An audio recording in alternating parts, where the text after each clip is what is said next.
আপনার সাথে কি কখনো এমন হয়েছে যে যখন আপনি একা থাকেন তখন মনে হয় যে কেউ যেন হয়তো আপনাকে দেখছে? আপনি নিজের রুমে বসে ফোন স্ক্রল করছেন, বা রাতে জল খেতে রান্নাঘরে ঢুকছেন, বা লাইব্রেরিতে একা পড়ছেন, বা ভিড়ের মধ্যে দাঁড়িয়ে আছেন। কেমন যেন এক অদ্ভুত ফিলিং আসে যে কেউ হয়তো আপনাকে সিক্রেটলি দেখে আছে। সবথেকে ইন্টারেস্টিং কথা হলো এই যে এই এক্সপিরিয়েন্সটি কেবল আপনার সাথেই হয় না, বরং এই পৃথিবীর বহু লোক এই সেম ব্যাপারটিকে এক্সপিরিয়েন্স করে থাকে। এবার প্রশ্ন হলো, যেমনটা কেন হয়? এটা কি জাস্ট ইমাজিনেশন, নাকি এর পেছনে কোনো গভীর সায়েন্টিফিক ব্যাখ্যা রয়েছে, নাকি সত্যিই কোনো অদৃশ্য শক্তি গোপনে আমাদের উপর নজর রাখছে? আজ এই ভিডিওটিতে আপনি সহজ ভাষায় স্টেপ বাই স্টেপ জানতে চলেছেন যে এটি কেন আমাদের সাথে হয়। So let's begin. সব থেকে প্রথমে আপনি এই স্টোরিটিকে ইমাজিন করুন। আপনি রাত্রি 2টায় বিছানায় বসে ফোন চালাচ্ছেন। বাড়ির সবাই ঘুমিয়ে পড়েছে, ব্যাস শুধু আপনি জেগে আছেন। হঠাৎ আপনার মনে হলো যে কেউ হয়তো দরজার পাশে দাঁড়িয়ে আছে এবং আপনাকেই দেখে আছে। আপনার হার্টবিট একদম ফাস্ট হয়ে গেল, হাতের তালু একটু ঘেমে গেল। আপনি টর্চ অন করলেন, বাট সেখানে তো কেউই নেই। এবার এই ফিলিংটি কাল্পনিক ছিল নাকি আসল? এর পেছনের যে সিক্রেট রয়েছে সেটিকেই আমরা এখন জানব। Biological survival instinct. প্রাচীনকালে মানুষ যখন বনে বাস করত, তো তার সার্ভাইভাল এই বিষয়টির ওপরেই নির্ভর করত যে সে যেন তার আশেপাশের ছোট থেকে ছোট মুভমেন্টকে খুব ভালোভাবে নোটিস ও অবজার্ভ করতে পারে। অর্থাৎ ঝোপঝাড় থেকে যদি কোনো বাঘ আসে আর যদি ব্যক্তি তার আওয়াজ বা শ্যাডোকে নোটিস করে, তাহলে তার জীবন বাঁচতে পারে, আর যদি ইগনোর করে তাহলে তার জীবন শেষ। আর এটি হলো কারণ যে আজও আমাদের মস্তিষ্কে এই ডেঞ্জার অ্যালার্ম সিস্টেমটি অ্যাক্টিভেট রয়েছে। অর্থাৎ কোনো হালকা আওয়াজ বা কোনো আনইউজুয়াল শ্যাডো বা কোনো হালকা ভাইব্রেশনকে শুনলে বডি আজও রিয়াক্ট করতে শুরু করে দেয়। হার্টবিট ফাস্ট হয়ে যায়, শরীর ঘেমে যায়, আর আপনার মনে হয় যে কেউ হয়তো আপনাকে দেখছে। সোজা ভাষায় যদি বলি, তো আমাদের মস্তিষ্ক আগে ওভার রিয়াক্ট করে, তারপরে কারণকে খোঁজার চেষ্টা করে। সাইকোলজি। যখন আপনি স্ট্রেসড থাকেন, ক্লান্ত থাকেন, বা যদি অ্যাংজাইটি বেশি হয়, তো এই সময় আপনি ছোট ছোট জিনিসকেও একটু বেশি ফিল করতে পারেন। সাইকোলজির ভাষায় একে হাইপার ভিজিলেন্স বলা হয়। অর্থাৎ ব্রেন একদম অ্যালার্ট মোডে চলে যায়। এই সময় ছোট ছোট আওয়াজ বা ছোট ছোট মুভমেন্টও বড় মনে হয়। এছাড়াও আরও একটি সাইকোলজিক্যাল ব্যাপার আছে, যার নাম হলো প্যারেডোলিয়া। অর্থাৎ ব্রেন র্যান্ডম প্যাটার্নে ফেসেস এবং ফিগার্সকে কল্পনা করে নেয়। আপনি হয়তো নোটিস করেছেন যে অনেক সময় আকাশে মেঘের মধ্যে আমরা কার্টুন বা কোনো পশুকে দেখতে পাই। ঠিক সেভাবেই অন্ধকারে দরজার পর্দা বা চেয়ারের আকারকে ব্রেন মানুষের মতো দেখতে পায়। আর সবথেকে কমন সিচুয়েশন তখন হয় যখন এলিভেটরে আপনি একা থাকেন, পেছনে আয়না লাগানো থাকে, তো মনে হয় যে কেউ বুঝি আপনাকেই দেখছে। আসলে তো সেটি আপনারই রিফ্লেকশন মাত্র, কিন্তু ব্রেন কিছুক্ষণের জন্য কনফিউজ হয়ে যায় আর ভেবে বসে যে কেউ হয়তো আমাকেই দেখছে। Social and cultural effect. আমরা হলাম সামাজিক প্রাণী, সমাজে থাকতে পছন্দ করি, আর সবসময় ভাবি যে লোকেরা আমাকে অবজার্ভ করছে। সাইকোলজিতে একে স্পটলাইট এফেক্ট বলা হয়। অর্থাৎ আমরা মনে মনে ওভার এস্টিমেট করে নিই যে সবাই হয়তো আমাকেই দেখছে, বাট ইন রিয়ালিটি লোকেরা সবাই নিজের নিজের কাজে ব্যস্ত, কারো অতটা সময় নেই। ফর এক্সাম্পল, স্কুলে কোনো বক্তৃতা দেওয়ার সময় স্টেজে যখন আপনি একটি লাইন ভুলে গেছিলেন, তখন আপনি ভাবছিলেন যে সম্পূর্ণ ক্লাস হয়তো আমাকে দেখে হাসছে, বাট ইন রিয়ালিটি 90% লোক তো সেটিকে নোটিসও করেনি। এবার আসি নিউরোসায়েন্সে। আপনার চোখ যে ইমেজগুলিকে ক্যাপচার করে, তার সিগন্যাল ডাইরেক্ট অ্যামিগডালাতে গিয়ে পৌঁছায়। অ্যামিগডালা হলো মস্তিষ্কের সেই অংশ যা ইমোশন এবং ভয়কে হ্যান্ডেল করে।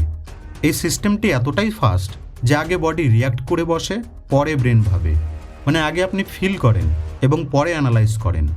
এরই কারণে কিছু সেকেন্ডের জন্য আপনার মনে হয় যে কেউ আপনাকে দেখছে, এবং পরে আপনার রিয়ালাইজ হয় যে তেমন কিছুই না। Environmental role. আপনি কি কোনোদিন ভেবে দেখেছেন যে কেউ হয়তো আমাকে দেখছে? এই ফিলিংটি অন্ধকারে বা যখন আপনি একা থাকেন তখনই সব থেকে বেশি কেন হয়? দিনের বেলা যখন আপনি ব্যস্ত থাকেন, ঘোরাফেরা করেন বা পার্কে বসে আড্ডা দেন, তখন খুব বেশি ফিল হয় না কেন? কিন্তু যখন রাতে আপনি ঘরে লাইটকে বন্ধ করে বিছানায় শোন, তখন এই ফিলিংটি ইনস্ট্যান্টলি অ্যাক্টিভেট হয়ে যায়, রাইট? রিজন একদম সিম্পল। অন্ধকারে আমাদের দৃষ্টিশক্তি কমে যায়, আর যখন দৃষ্টিশক্তি কমে যায় তখন ব্রেন অনুমানের উপর নির্ভর হয়ে যায়। এবার অনুমান বেশি মানে কল্পনাও বেশি।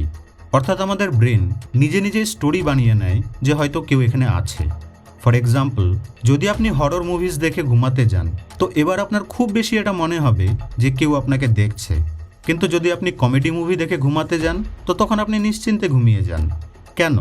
কারণ যে কন্টেন্টকে আপনি কনজিউম করছেন তা আপনার সাবকনশিয়াস মাইন্ডকে ডাইরেক্টলি প্রভাবিত করে। Mysterious angle. অনেকেই মনে করেন যে এই ব্যাপারটি জাস্ট কোনো সাইকোলজিক্যাল ঘটনা নয়, বরং এর পেছনে কিছু স্পিরিচুয়াল কারণও রয়েছে।